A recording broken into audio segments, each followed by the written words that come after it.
Napenda kumshukuru pia Madam Head Teacher wa hii shule kwa kutushukuru kukaa katika shule hii. Ninawaomba mjisikie huru. Ninapomkaribisha County Commissioner, ningependa kuwatangazia wakaaji wa Matungu KDF recruitment itakuwa tarehe 23 mwezi huu. Mruhusu watoto waje uwanjani mapema saa 2. Ningependa pia kuwaomba tuwe na utulivu wakati wa mtihani wa kitaifa ambao unaanza kesho. Watoto wakifunga shule, tuweke usalama nyumbani. Kila mzazi hakikisha unamwona mtoto wako wako wapi na unampa mahitaji yake kwa wale ambao wanafanya mtihani. Kwa hivyo ni machache nilionayo. Ninachukua fursa hii kumkaribisha County Commissioner wa Kakamega County, Sir Meru Mwangi. Karibu sana kutusomea hotuba ya Mheshimiwa Rais katika maadhimisho haya ya Mashujaa Day. Tumpigie makofi, tusimame tumpigie makofi anapokuja. 1,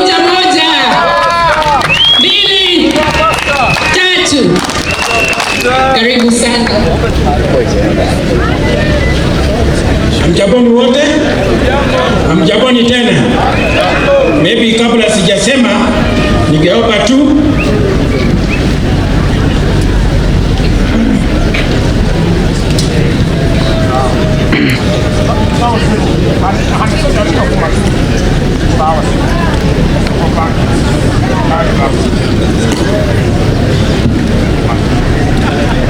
Thank you.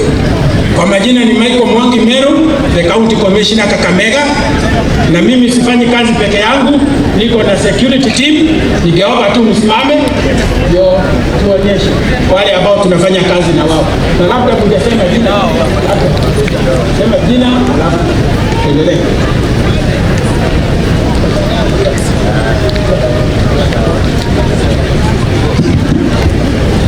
Amjambo.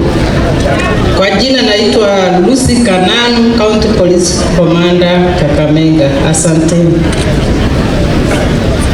Mimi naitwa Mr. Mwangi James. Mimi ndio msimamizi wa polisi tawala katika utawala wetu Kakamega chimbo hili. Amjambo. Lokale Elizabeth, CIC. Amjambo. Mimi naitwa David Serai, County Prisons Commander Kakamega. Wapigie makofi tafadhali. Security team. So mkiwa na jambo, hawa ndio mnaona. Hawa ndio watu ambao wanatupatia amani katika area yetu. Na kwa sababu sitaki kusema mengi, tuingie moja kwa moja katika hotuba ya rais, sivyo? Asante sana. Tutulie tafadhali. Honorable National Address by His Excellency William Samoei Ruto, GCH, PhD, President and Commander-in-Chief of the Kenya Defence Forces, during Mashujaa Day celebrations currently at Kitui County, 20th October 2025. Distinguished guests, fellow citizens, ladies and gentlemen, today we gather as a nation, as one people, at this stadium Kitui to celebrate Mashujaa Day, our national heroes.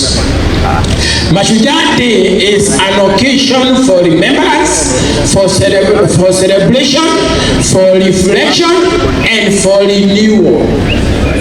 As you all know, yesterday we bade farewell to one of our country's most consequential and impactful sons, a towering statesman, a resolute patriot, and a consequential hero, the Right Honorable Raila Amolo Odinga, our former Prime Minister.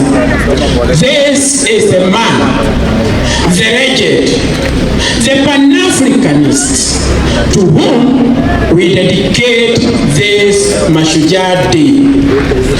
It is for this reason, fellow Kenyans, in this solemn memory, that I invite us all to note, stand, and observe a moment of silence in honor and celebration of this remarkable life, and preserve to our great country, our continent, and to humanity. Tusimame tafadhali. Naona gavana aliyatangulia na kweli kama vile president amefanya, hata sisi tuende na tuige. Asante sana. To 1 minute of silence tafadhali.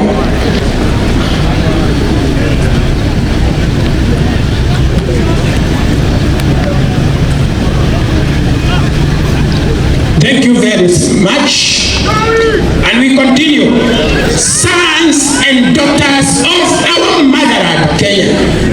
Raila Amolo Odinga inspired and labored for a Kenya that is free, fair, governed by the rule of law, and filled with limitless opportunity for all. Baba envisioned and fought for a nation where, in the immortal words of our national anthem, justice is everyone's shield and defender, where we all dwell in unity, peace, and liberty, and a Kenya that has plenty within its borders. It goes without saying that it is precisely because of great and irrepressible giants like Raila that we find within ourselves the courage and inspiration to go further, to dream bigger, and to pursue higher ideals. For greatness and nobility, we are never achieved by settling for the ordinary or the comfortable. They are seized by those who dare to push the frontiers of the possibility, by those who refuse to be confined by what is, but instead reach boldly for what could be. It is in that restless, relentless pursuit of our higher ideal, in that unyielding spirit of inspiration, that humanity advances and nations rise. For it is only by stretching beyond our limits that we discover our true strength and fulfill our full destiny. Fellow citizens, as we emerge from a week of profound sorrow and reflection, and as the nation continues to observe the 7 days of mourning on the passing of our former Prime Minister, it is both fitting and worthy that we anchor this year's Mashujaa Day celebrations in the extraordinary and consequential life of our departed legend, the Right Honorable Odinga. In honoring his memory, we also draw from his journey enduring lessons of courage, service, and yielding love for our country. The first lesson that Baba taught us is to put country above self. Time and again, he reminded us that no disagreement is greater than our unity.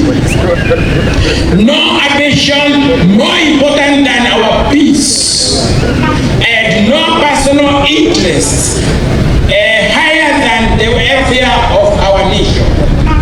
He famously declared that he would shake hands of his rivals whether he won or whether he lost.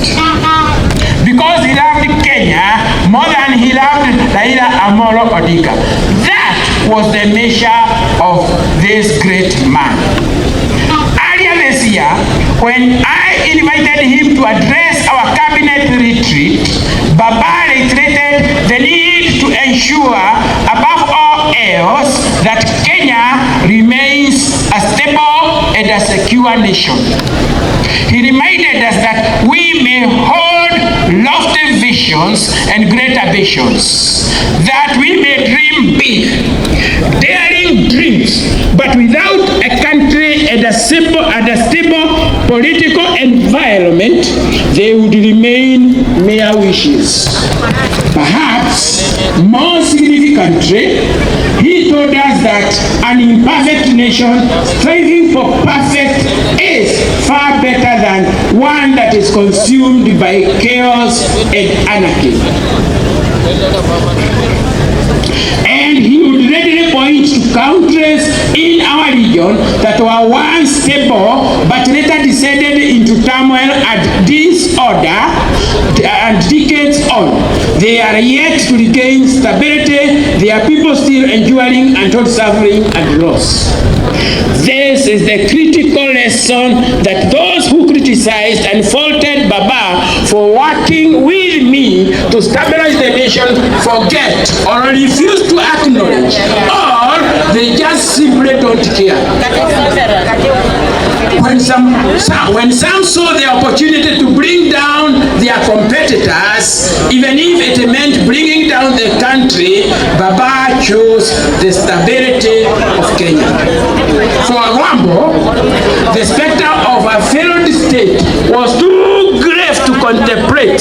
He understood that leadership is not just personal pride, but about preserving the republic, not about victory in politics, but preserving the stability of the nation.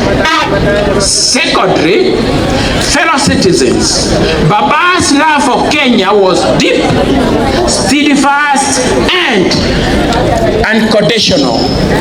He once told us that if we were to die and God asked where he would wish to be born again, he would say without hesitation, "Take me back to Kenya." Such was the depth of his devotion to our beloved nation.